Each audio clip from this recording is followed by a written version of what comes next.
अब जिस सांप को पाला है वही सांप इनके लिए ख़तरा है, इनको डसने को तैयार है, डस रहा है, ऑलरेडी डस रहा है। भारत ने तो अपने आप को सिक्योर कर लिया।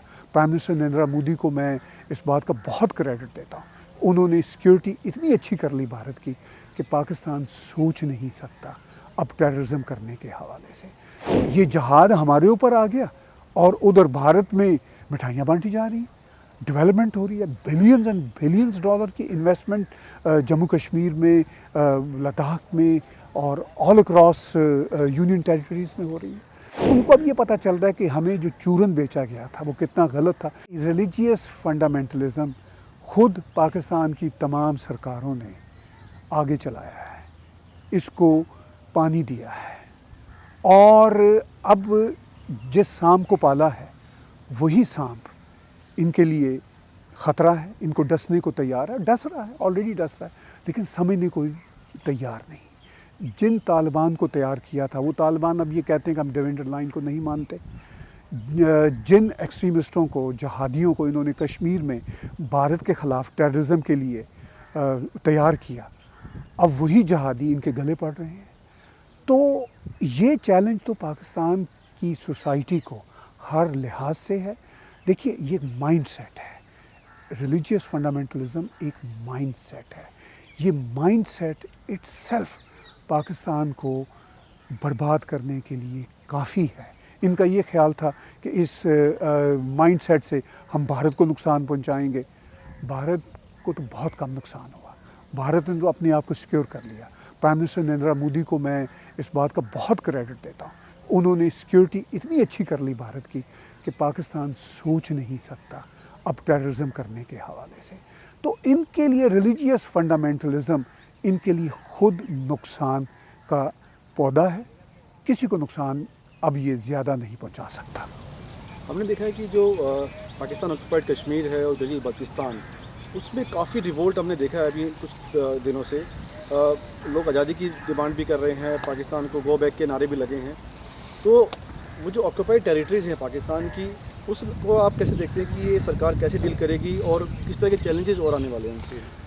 देखिए, जो पाकिस्तान के कब्ज़े में कश्मीर है, जिसको POK बोला जाता है, गिलगित बल्तिस्तान का है, वहाँ पे वाइड स्प्रेड प्रोटेस्ट हो रहे हैं फॉर अ लॉन्ग टाइम। उसका कारण क्या है? स्पेशली अगस्त 5, 2019 के भारत के एक्शन के बाद अब वहाँ की जो जनता है वो ये देख रही है, समझ रही है कि वहाँ तो हॉस्पिटल्स बन रहे हैं, वहाँ तो रोड्स बन रही हैं, वहाँ तो अमन आ रहा है, वहाँ तो होटलों में रहने के लिए जगह नहीं मिल रही, वहाँ की इकॉनमी तो बूम कर रही है और हम उन जैसे लोग हैं। हमारा तो ये हाल है कि हमारा कोई आदमी बीमार हो जाए उधर पाकिस्तान ऑक्युपाइड कश्मीर में, उस बेचारे को हॉस्पिटल तक वो नहीं पहुंच पाता, उसको चारपाई पे लाद के लाते हैं और वो रास्ते में ही मर जाता है अगर उसका सीरियस हाल हो। तो वो तो बहुत फ्रस्ट्रेशन है।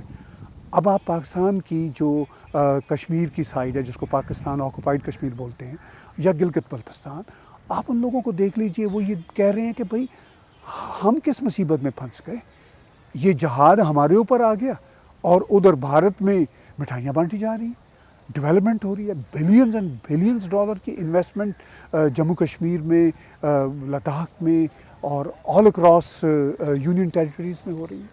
तो ये बातें वहाँ की जनता को नज़र आ रही हैं और उनको अब ये पता चल रहा है कि हमें जो चूरन बेचा गया था वो कितना गलत था, इसीलिए बड़े बड़े प्रोटेस्ट हो रहे हैं।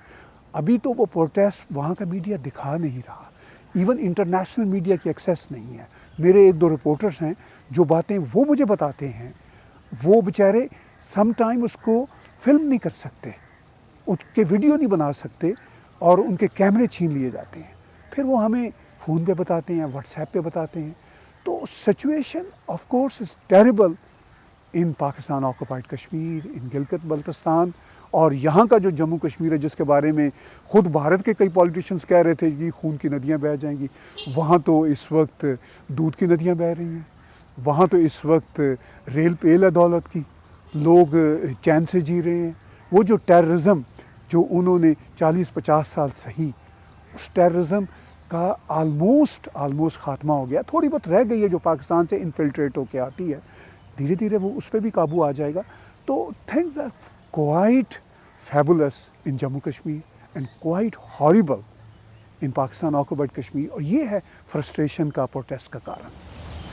ये जो सबसे बड़ा मसला देखा गया है कि जो एनफोर्स डिस्ट्रिब्यूशन का है पाकिस्तान के अंदर, चाहे वो बलूचिस्तान हो, चाहे वो सिंध हो या KPK हो, इस तरह के इंसिडेंट्स बहुत फ्रीक्वेंट है और काफ़ी प्रोटेस्ट भी आपने देखे होंगे कि इन प्रोविंसेस में हो रहे हैं। तो ये क्यों है और क्या जो गवर्नमेंट फॉर्म होगी, क्या ये चैलेंजेस को एक्सेप्ट करेगी या इसको सॉल्व कर पाएगी?